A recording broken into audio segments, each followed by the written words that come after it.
Well, thank you so much for letting me share this day with you in this special way. I'm very grateful for this honor coming from an institution that I have held in high regard for many, many years. I have to say, though, that the honor itself makes me feel a little dim-witted. I've been sitting up here thinking about the 5 long, hard years I spent at Berkeley trying to get a PhD in sociology. I did not know you could get one in about 2 minutes. So my first piece of advice to the class of 2015, if you're planning to go to graduate school, scratch that. Just wait about 50 years and you get one in 2 minutes, so not a bad deal.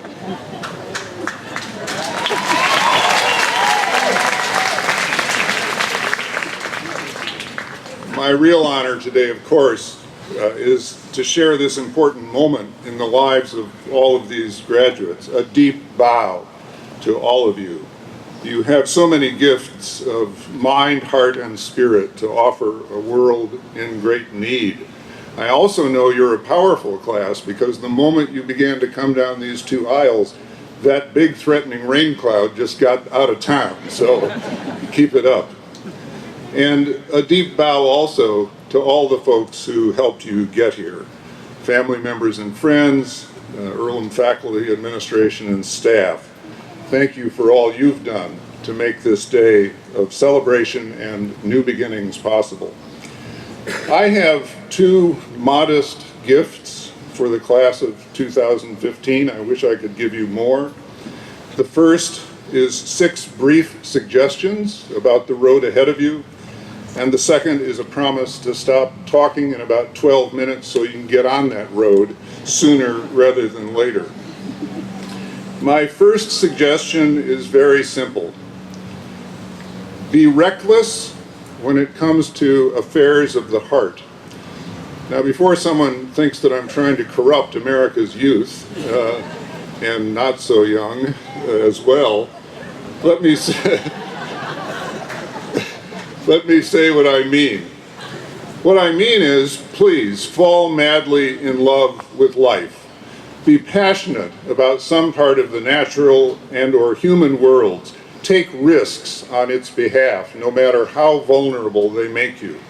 No one ever died saying, "I'm so glad for that self-centered, self-serving, and self-protective life I lived." No one.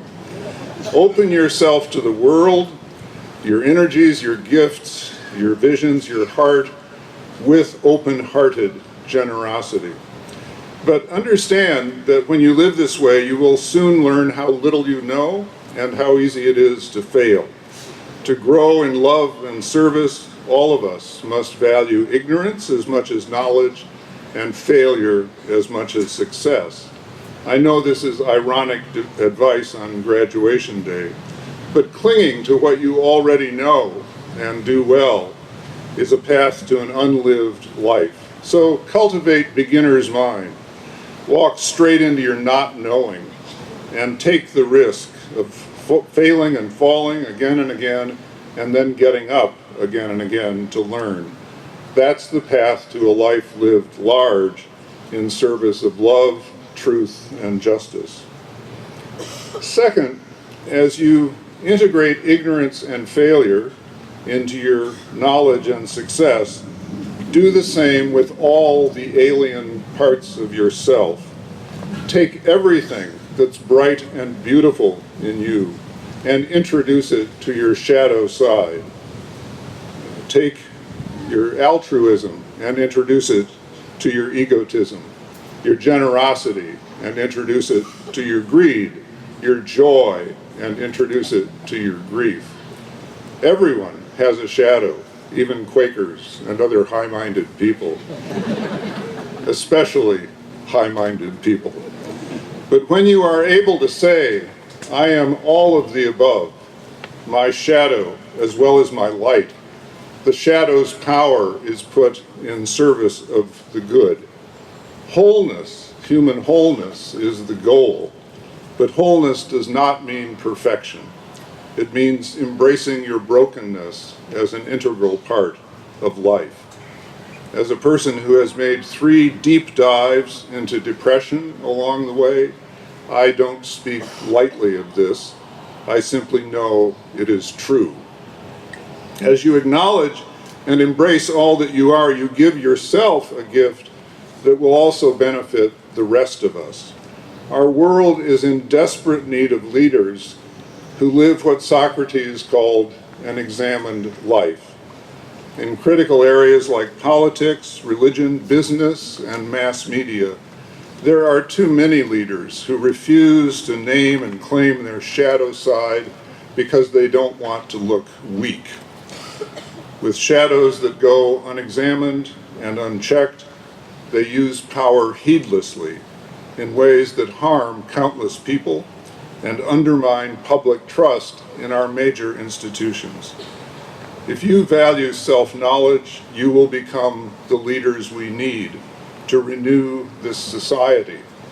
But if, for some reason, you choose to live an unexamined life, I beg of you, do not take a job that in any way involves other people. Third, as you welcome whatever you find alien within yourself, extend that same welcome to whatever you find alien in the outer world. I don't know any virtue more important these days than hospitality to the stranger, to those we perceive as other than us. And I've been truly thrilled to see the diversity present on the Earlham campus. The old majority in this society, people who look like me, is on its way out as a majority. By 2045, the majority of Americans will be people of color. People who look like me, yes, people who look like me too often fear that fact, and their fear, shamelessly manipulated by too many politicians, is bringing us down. The renewal this nation needs will not come from people who are afraid of otherness in race, ethnicity, religion, or sexual orientation.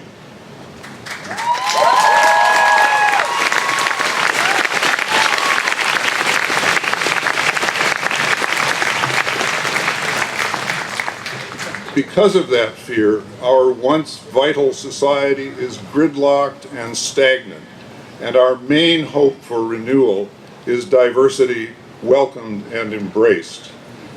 I was out in Southern California recently. I met a professor who left a predominantly white institution to teach undocumented youth in that part of our country. "What's it like?" I said. He said, "It's the best move I ever made. My previous students felt entitled and demanded to be entertained. My undocumented students are hungry to learn, hardworking, and courageous enough to keep moving out of their comfort zones. America will be renewed by people with those qualities.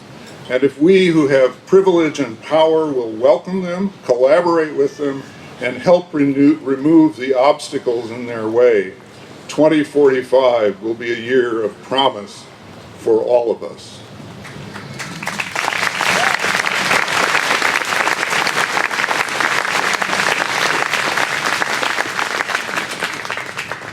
Fourth, take on big jobs worth doing, jobs like the spread of love, peace, and justice. But that means refusing to be seduced by our cultural obsession with being effective as measured by short-term results. We all want our work to make a difference, but if we take on the big jobs and our only measure of success is next quarter's bottom line, we're going to end up disappointed, dropping out, and in despair. Think of someone you respect because he or she lived a life devoted to high values, a Rosa Parks, a Nelson Mandela, or someone known only to a few. At the end of the road, was that person able to say, "I'm sure glad I took on that job because now everyone in the world can check it off their to-do lists"? No, our heroes take on impossible jobs and stay with them for the long haul because they live by a standard that trumps effectiveness. The name of that standard is faithfulness. Faithfulness to your gifts, faithfulness to the needs of the world, and faithfulness to offering your gifts to whatever needs are within your reach. The tighter we cling to effectiveness, and this is also bringing our society down, the tighter we cling to effectiveness, the smaller the tasks we'll take on, because they are the only ones that get short-term results. Public education these days is a tragic example. This country no longer cares about educating children. That's a big job that's never done. We care only about getting kids to pass tests with measurable results.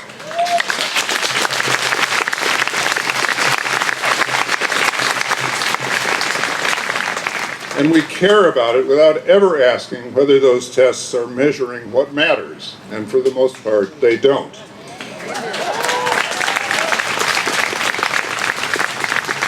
And in the process, we are crushing the spirits of a lot of good teachers and a lot of vulnerable children. It's got to stop.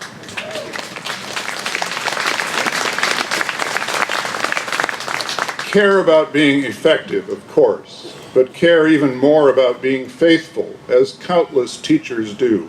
Faithful to your calling and to the true needs of those entrusted to your care. You won't get the big jobs done in your lifetime, but if at the end of the day you can say, I was faithful, you'll be okay. Fifth, since suffering as well as joy comes with being human, I urge you to remember this. Violence is what happens when we don't know what else to do with our suffering. Violence is what happens when we don't know what else to do with our suffering. Sometimes we aim that violence at ourselves, as in overwork that leads to burnout or worse, or in the many forms of substance abuse. Sometimes we aim that violence at other people. Racism, sexism, and homophobia often come from people trying to relieve their suffering by claiming superiority over others.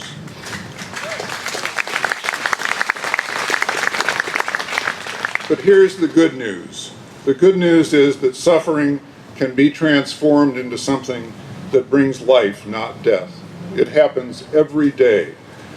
I know many people at age 76, as I now am, who've suffered the loss of the dearest person in their lives. At first, they go into deep grief, certain that their lives will never be worth living again.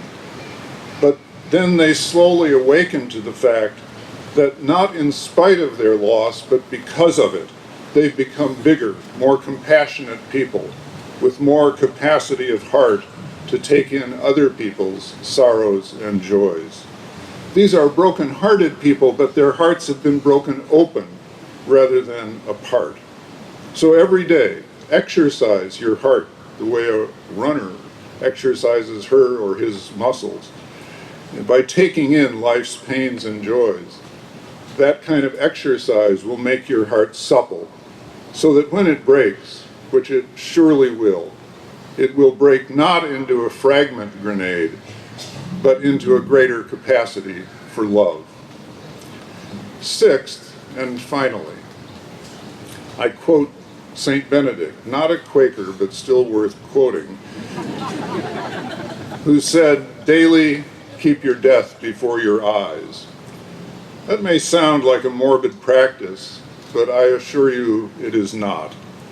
If you hold a healthy awareness of your own mortality, and I'm sure that the tragic death of your classmate has given you, many of you, that awareness.